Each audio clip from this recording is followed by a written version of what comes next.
Greetings metalheads and welcome to No Nonsense Metal Reviews. I'm George and today I am back with yet another instalment of Heavy Relics for you, where I'm going to be showing off 6 of my latest vinyl acquisitions, recent additions to the collection that I thought were worth showing off, and I thought I'd recommend these ones.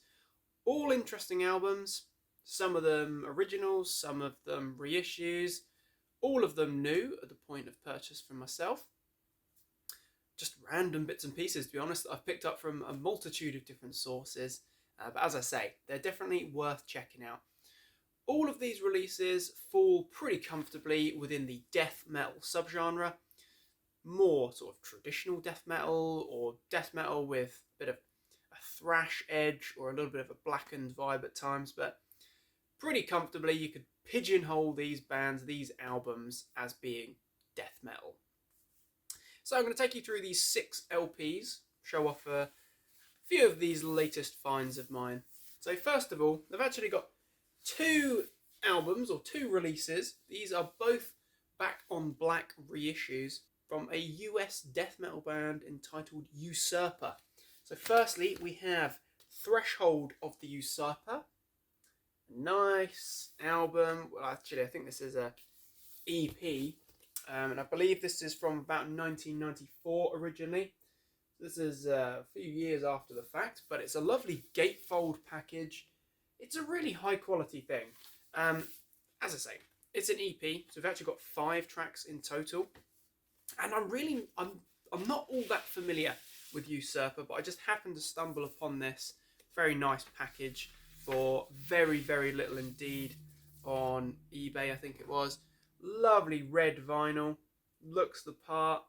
I think some of these reissues that you get these days, they can kind of cheap out, especially where it's splatter vinyl, and you just end up getting a clear or a white vinyl with a little bit of red kind of brushed across it. But this is a really high quality, nice red vinyl, really looks the part. But as I say, Usurper is a band that I'm very new to in a way. Although I've known about the band for many years, and I believe that I had a CD of theirs, Crypto Beast or something like that, many years ago. I do not know what's happened to it, to be honest. But they're a band that I've been aware of, and when I saw these under a particular seller's listings, I decided to investigate their catalogue a little bit further on Spotify, and actually I really liked what I heard, especially on this little EP. You've got some pretty great tracks. Necrocult Part 1, The Metal War. That is just metal homage. Absolutely brilliant. You got Slave Hammer. You've got a Merciful Fate cover in the form of Black Funeral. But it's a band that I really do need to do a little bit more homework on. But this is a really nice package. I definitely recommend this for any sort of death thrash fans. Threshold of the Usurper, especially this nice red vinyl. Really high quality gatefold package, and I really like the lengths to which these guys are going here to really look the part, look like traditional early 90s second wave black metal aesthetics going on there. Maybe a little bit of Venom homage in there as well, but it looks the part.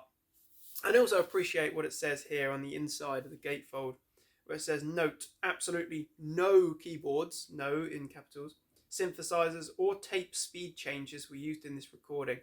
All instruments and voices are real. I mean, how much more sort of elitist, true cult black metal approach can you get? That's authentic stuff. So a nice release, nice EP, Threshold of the Usurper. And then we've got Usurper 2, Skeletal Season. I believe this was from 1995 rather.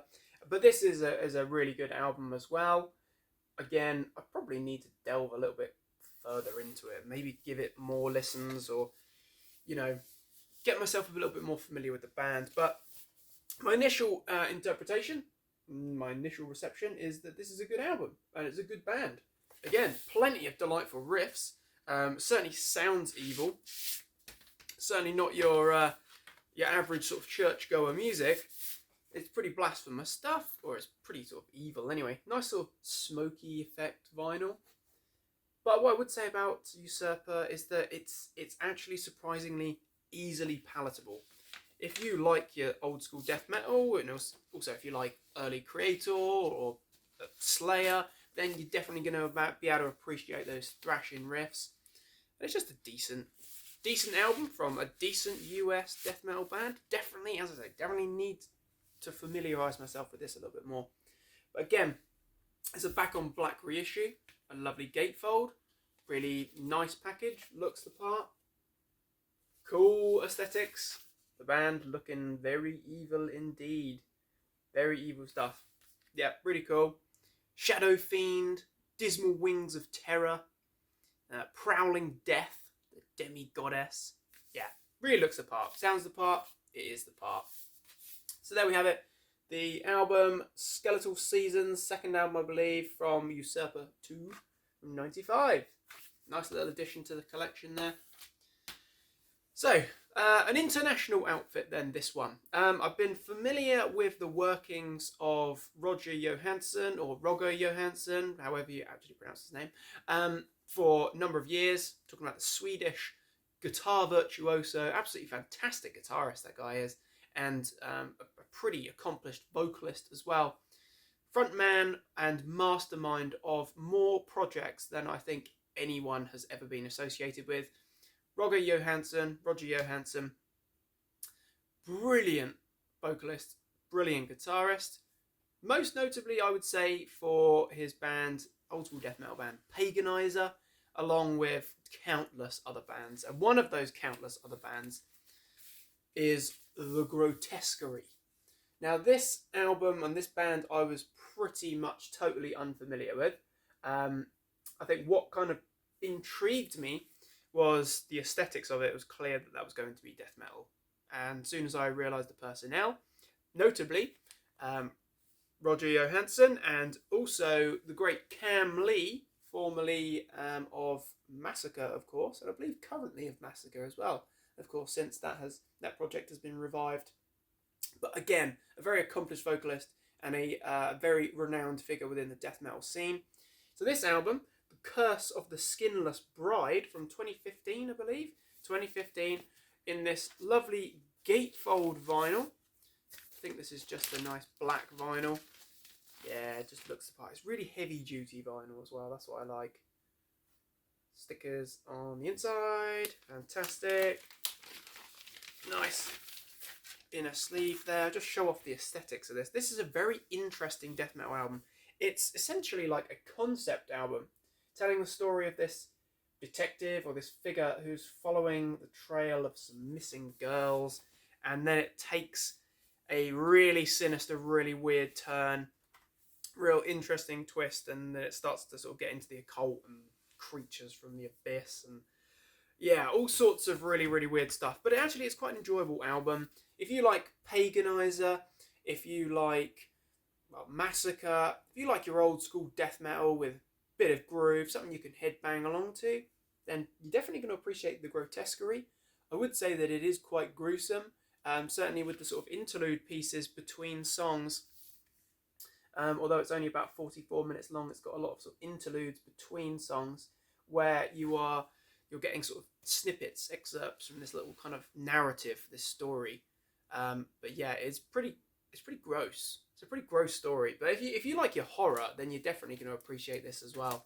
As I say, if you're into bands, any of the other sort of, Johansson projects, such as Johansson and Speckmann, Echelon, Grizzly, Paganizer, Rib Spreader, then you're definitely going to enjoy the Grotesquerie. Old school death metal, plenty of great riffs, really good vocal work from the great Cam Lee as well. Just a pretty solid album. I would not take it overly seriously, but as I say, if you like your kind of comic book horror or your horror movies, then you're probably really, really going to actually appreciate this album.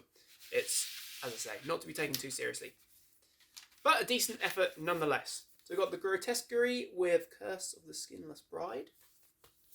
And we're sticking with Mr. Johansson for another one of his projects. This time alongside Paul Speckmann of a lot of other bands as well, but most notably death metal, old school death metal Legends Master, a band that, shockingly, I have like the first 2 albums here, in fact, but I really haven't delved into the other albums after that. And I know there's tons of Master albums, so I actually need to delve a little bit further. But you've got Johansson again on guitars here, alongside Paul Speckmann on vocals. This is Edge of the Abyss from... can't actually remember the year off the top of my head, annoyingly. Doesn't say, which is even more helpful. But nonetheless, do we get an indication in here? No. But it's something from the last sort of decade or so, definitely. But it's an interesting album. Death metal from the mastermind and Johansson. Interesting stuff. Again, old school death metal. Cool artwork. Cool artwork indeed. Out on Soul Cellar Records.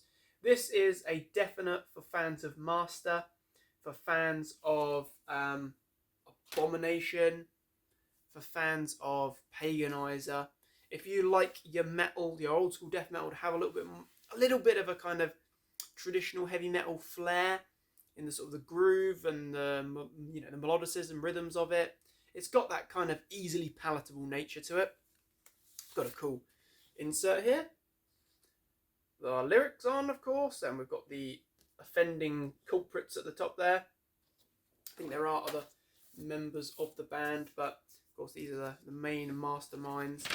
And then just a nice black vinyl. Looks the part. Very cool indeed. As I say, Edge of the Abyss, old school death metal. It's good death metal though. It's not, I'm not going to say it's like groundbreaking or reinventing the wheel or anything like that by any means, but it is basically, it's the Motorhead of the death metal world. It's just, you know exactly what you're going to get. Certainly from this guy, from Rogger. If I could actually get this back on the insert, that would be amazing. You know what you're going to get. You're going to get gritty riffs. You're going to get plenty of fuzzy old riffs there. You're going to get Paul's kind of snarly vocals. You got plenty of gritty riffs to enjoy though. That's the main thing here, the highlight. Riffs galore. Particularly good tracks. You've got You Stepped on a Dime.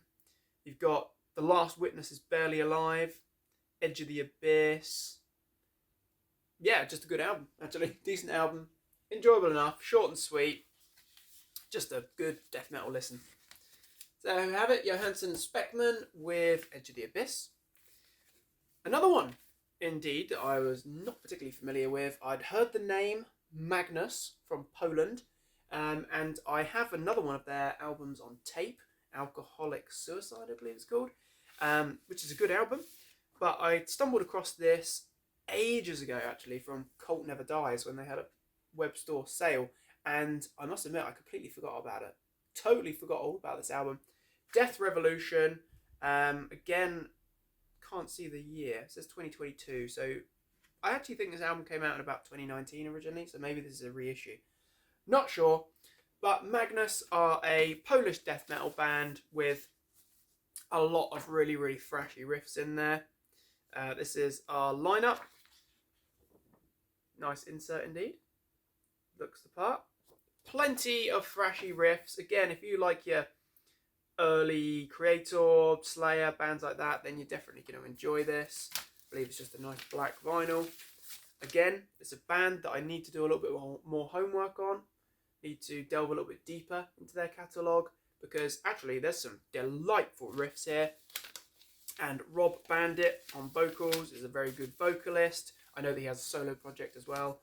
But yeah, decent album. You kind of know what you're going to get when you say thrashy death metal. There's certain connotations with that statement and certain sounds and bands that immediately come to mind.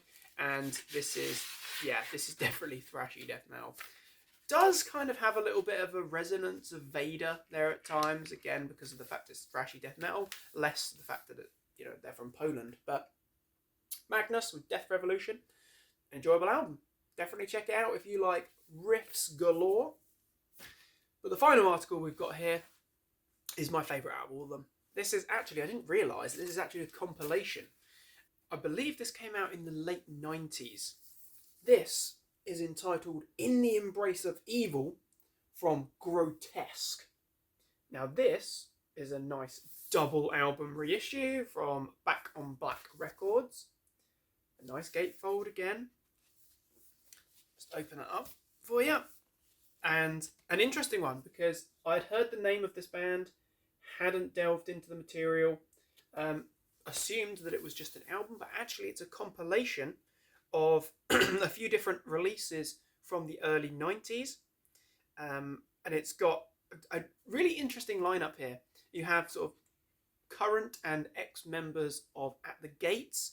You've also got Thomas Lindberg on vocals, great vocalist himself, who is vocalist of At the Gates, of course. But it's a really interesting album. This sounds fantastic. Well, it's a really interesting compilation, I could say. There's a lot of great tracks here. It really does remind me of Possessed, the pioneering US death thrash band. Nice album. One black vinyl. Trying to drop it. Cool sticker on there. So it reminds me of Possessed. There's a little bit of, you know, that sort of early US death metal in there, definitely. Sort of Morbid Angel, bit of that thrown in there. But there's also a real resonance of the Scandinavian death metal vibe in there as well. So actually it is a really good merger. It's not just cut and dry Scandinavian death metal. There's a little bit of a crossover there, a little bit of a mix. So oddly enough, we've got a black vinyl and then we have a red vinyl as well, which I do think is a little bit random. I can't imagine why they did that, but hey ho. I personally would prefer it to just be both black or both red. I don't know. Can't say that I can think of an obvious reason for that, but I'm not going to complain because I got this for next to nothing, and actually it's a solid old school death metal album with some seriously crunchy riffs. We open up with the really spooky and ominous 13 Bells of Doom, which lurches into Blood Runs from the Altar. Absolutely brilliant. Fall into Decay is absolutely ripping. It's the Seven Gates kind of creepy interlude there, and the kind of the nod to Possessed, if you like, with their 7 churches. Then we've got Nocturnal Blasphemies, Incantation, another brilliant one. Church of the Pentagram, ripped from the cross. This is a really, really good album. I would definitely recommend this if you're a fan of early At the Gates, if you're a fan of Possessed, Morbid Angel, bands like that, Cancer, early Cancer, then you're definitely going to appreciate this. In the Embrace of Evil. And I love the starkness of the cover. I think it really looks the part. It really does stand out. It looks ominous as hell. You've got this kind of gargoyle, alien-looking creature on there. Really spooky stuff. Just gross. And then, of course, you've got the guys looking the full part there. Just good old Scandinavian death metal with a twist. So there you have it. This is probably the highlight of this little collection. But in reverse order, we have Grotesque with In the Embrace of Evil. Great album that is. Then we've got from Poland with Death Revolution. We have Magnus. I believe this is their most latest full length. And that is a really interesting back shot. I have to say, that is a really interesting look the guys are going for there. Then we have the busiest man in death metal, Mr. Johansson, alongside Paul Speckmann for Edge of the Abyss. Then we have another one of Johansson's projects. We have The Grotesquerie with Curse of the Skinless Bride. Horror, creepy death metal. And then we've got a couple of releases from US death metal as Usurper with Skeletal Season. Just creepy stuff. Just awesome. And we've also got Threshold of the Usurper. I love that artwork as well. Very stark. But yeah, great releases. What are your thoughts and opinions on these albums? Have you got these albums in your collection? Are you familiar with these bands? Are you familiar with Magnus? Can you recommend any other albums to check out? Similar case with Usurper. Are there any other essentials that I need to be going for here? Let me hear your thoughts and opinions on these ones. Thanks very much for watching, my friends. Please do feel free to like and subscribe. And of course, please do check back soon for more reviews and recommendations of all the good, heavy things. But take care of yourselves, my friends. And until next time, stay heavy.